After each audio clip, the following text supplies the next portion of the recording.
Task 10, translate the entire table. So they do one for you. They say, 7.5 degrees is 450 minutes.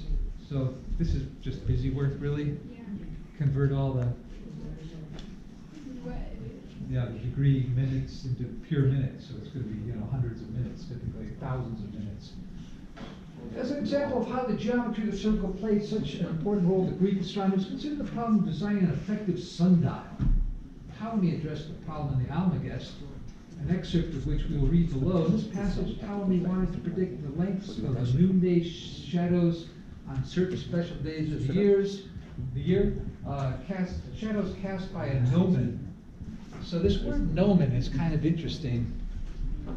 When I first saw it being used here, I said, well, that's not what I think of as gnomon.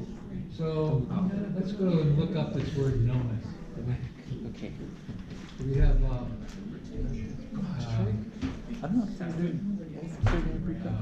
Merriam-Webster, that ought to be a good definition.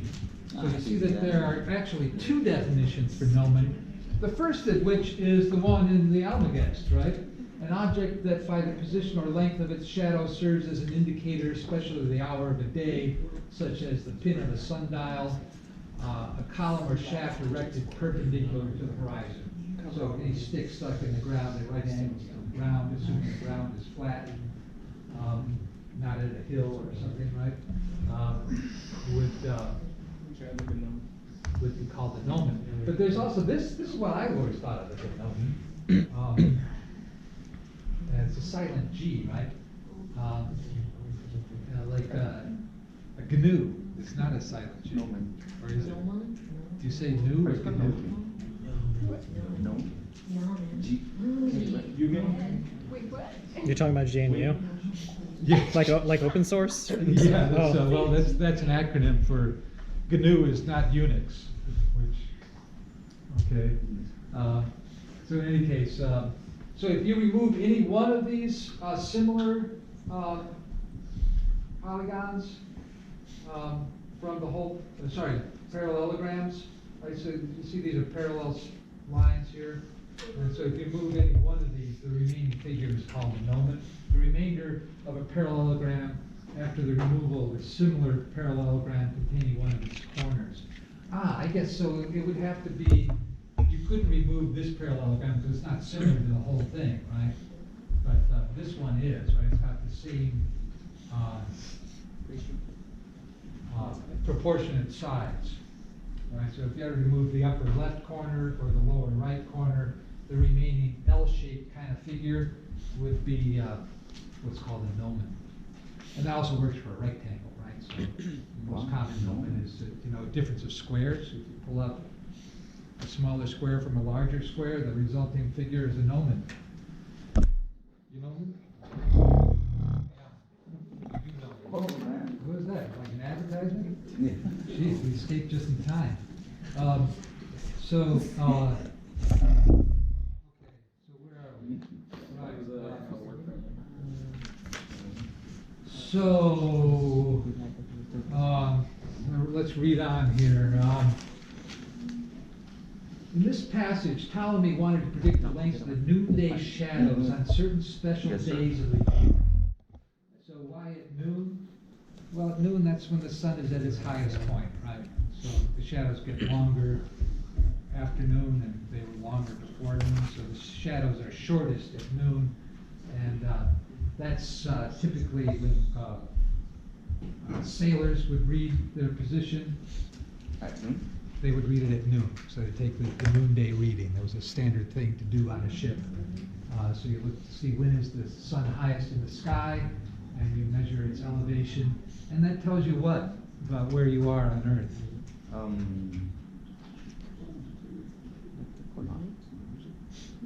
Latitude. Latitude. Longitude is the one it doesn't tell you. So what are latitude and longitude? Longitude is vertical. So if you're somewhere on Earth, like here, here's the equator, right? And here is a meridian circle. So this is the North Pole, this is the South Pole, let's say. I know it. What's that? So this angle here, so this is the center here. Um, So this angle would be your altitude, and longitude, I mean, it's clear that you would measure altitude from the equator, right? Where do you measure longitude from? It's not so clear, right? There's no obvious place to start, right? But if you're the English in the 17th, 18th century, it's clear where you measure it from.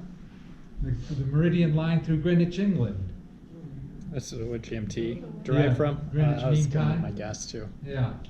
And so let's say here's Greenwich. I think it's spelled this way, isn't it? Something like that. Yeah. So this angle here, so if this is the meridian line. Oh, yeah, imagine that this is, so this would be your longitude, right? So latitude and longitude determine a unique place on the earth, right? If you give me latitude, longitude coordinates, I will tell you where you are. What's our latitude here?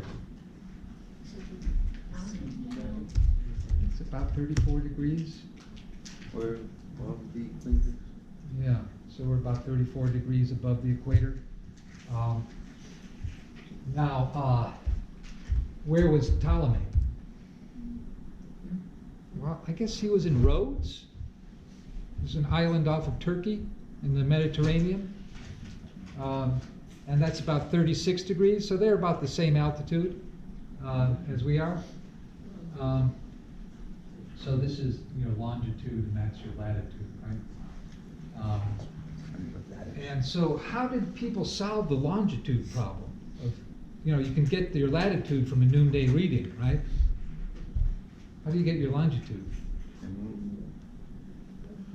The moon?